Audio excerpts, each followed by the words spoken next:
What is up guys, welcome back to the channel. This is Dr. Hammerstang and today is my review here of the OPPO Reno 11F. So this is the youngest brother from the OPPO Reno 11 series. We already had the 11 Pro Plus and this is of course the entry level phone. So this right here in Malaysia does go for 13.99 ringgit Malaysia. What I'm going to do is, yes, we have gone through the whole key specs and features on this one already in my previous video, and now I'm going to share with you my experience about all the key specs over. I'm going to break it down into 4 main segments over here to show you guys and let you guys know how this phone has performed for me for the past few weeks. So yes, without further ado, let's just get right into it.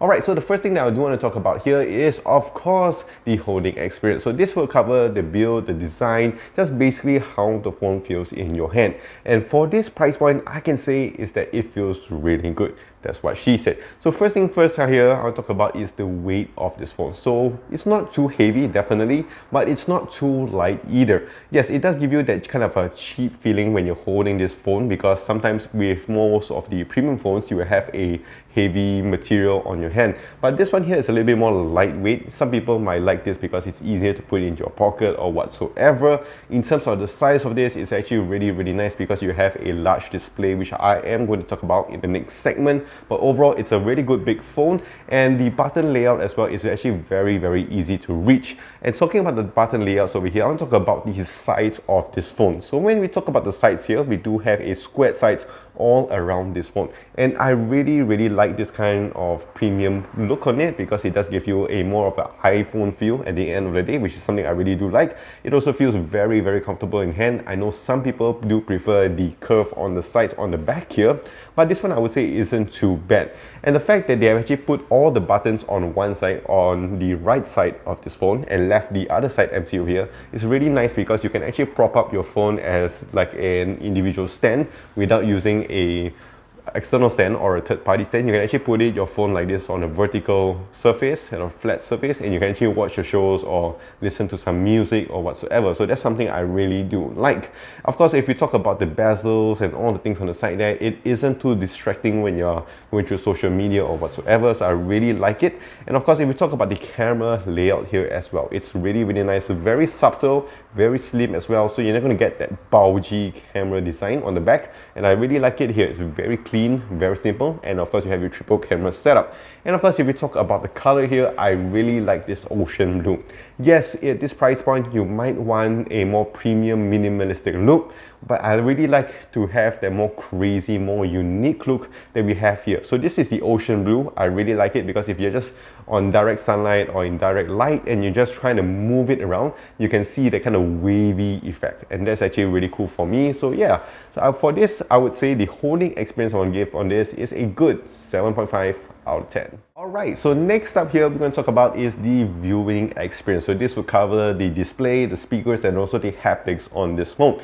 And what I can say about this is that, again, when it comes to this kind of series, it's a little bit 50-50. So what it does well here is of course the display. So here we have a massive 6.7-inch AMOLED panel, 120Hz, all the brilliant colors and all that. And I think that is where this phone shines a lot, because at this price point, sometimes you might get still an LCD panel or a cheap LED panel, but for this price point and for this phone, you actually get a very good display. I like the colors on this. You get your deep blacks, and I actually really enjoy watching my Netflixes and going through social media on this phone.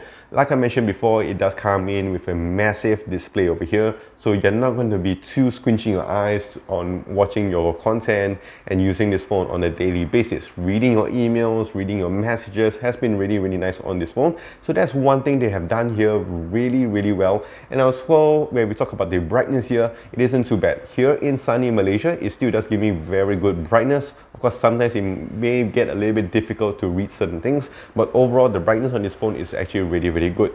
Where this phone here does kind of fall back here is of course when it comes to the speakers and the haptics on this.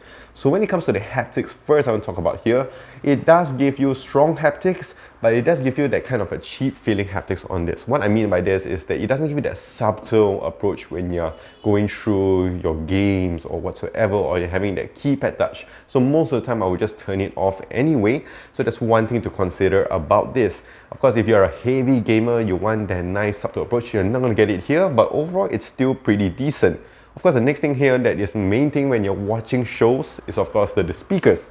And again, at this price point, it does follow through with the other phones here, like the OPPO Reno 10s and this one here as well. I'm not sure why they're still not giving us the stereo speakers. A simple stereo speaker setup for phones like this I think would make a huge difference, because you have an amazing display with this phone, large display, good colors, but you can't enjoy it because you only have a mono down-firing speaker here. So that does take away a little bit of the enjoyment when I'm watching shows.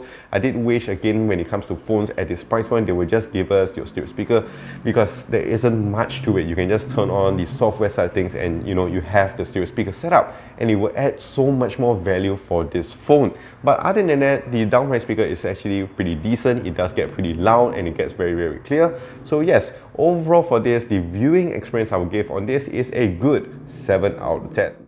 Alright, so now moving on to the third segment over here, and that is of course the user experience. So this will cover the hardware, the internal hardware, and also the software side of things. Overall, I can say that this phone here has performed really, really well for me for the past few weeks. I would say that the hardware here, the MediaTek Dimensity, has performed really nice. You don't get a lot of heating, you don't get a lot of lags here and there. Of course, you can't expect super premium flagship performance on this, but it's still very, very good. You have a very good, capable mid-range chipset. I've been playing some games here like Marvel Snaps or Candy Crushes and some other games here and there, and it never has failed me. Of course, with the RAM expansion feature as well, when you're switching in between your apps, it has performed really well as well. Of course, there are certain apps which you have opened on your previous few ones. It does get refreshed here sometimes from time to time, but overall I think the software experience on this and the whole user experience on this is really nice. If we talk about the software side of things here, we have the ColorOS 14. So if you guys have already used any OPPO phones, you're not going to be left out over here. We still have a very good, clean software. I know some people complain about it being buggy and all, but to me, for being honest, I really like the software here. We have the side panel, which of course is still present here, in the swipe down to access to a notification drawer. All these other cool features, the double tap here as well, all really, really nice, and I think it's one of the more polished softwares out there for Android phones. And of course, if you want to talk about the battery life over here, we have a massive 5000 mAh of battery, so you can easily get a full day of usage with your normal usage. I wouldn't include it in terms of if you are playing heavy games or whatsoever, but for everyday usage, if you're just going through your social media, going through your emails, playing some light games here and there, you still get a very good day of usage. And of course, one thing I really like when it comes to OPPO phones is the fact that you can charge up your phone really, really fast. So that is very handy when it comes to the phones like this. One thing I noticed is that, of course, for the first like maybe 10 minutes, it does kind of slow down a little bit, but then it does pick up really, really fast after that. So once I'm done from work, I come back, I take a quick bath, so I just plug in the charger and it gets the job done. So that is one thing I really like about this. So overall, the user experience on this, I would give it a solid 7.5 out of 10. Alright, so now last but not least, let's talk about the cameras on this phone. So this is of course projected as the selfie expert when it comes to their Reno phones. So let's talk about the selfie department here first. And I can say when it comes to the selfie shots here, I would say it's really, really nice. I know a lot of people when it comes to China phones do prefer that kind of softer approach where it gives you a little bit of some skin smoothing, some texture to your face, and some slimming down here. For me as a guy, I prefer a little bit more details. I prefer a little bit more nitty and gritty stuff. So it isn't really for me, but I do know that a lot of people, especially when it comes to the female side of things, they like this kind of cameras. And I can say actually for that, all I have said, they do give you very good sharp images. Of course, they do kind of tone down your face a little bit here and there, but I really like these selfies that I get out from this phone. And of course, when it comes to the rear cameras over here as well, of course, with plenty of daylight, you can expect good and very good dynamic range when it comes to the rear cameras over here. When it comes to portraits as well, I really like it a lot. So overall, when it comes to the cameras here, I would say it's actually pretty safe. And of course, you do have a lot of key features here as well. When it comes to video taking and stabilization, it's actually pretty decent for the price point on this. So overall, for the camera experience on this, I would give it a solid 7 out of 10. Okay, so that is it with the OPPO Reno 11F. And of course, the ultimate question is, should you go out and buy it?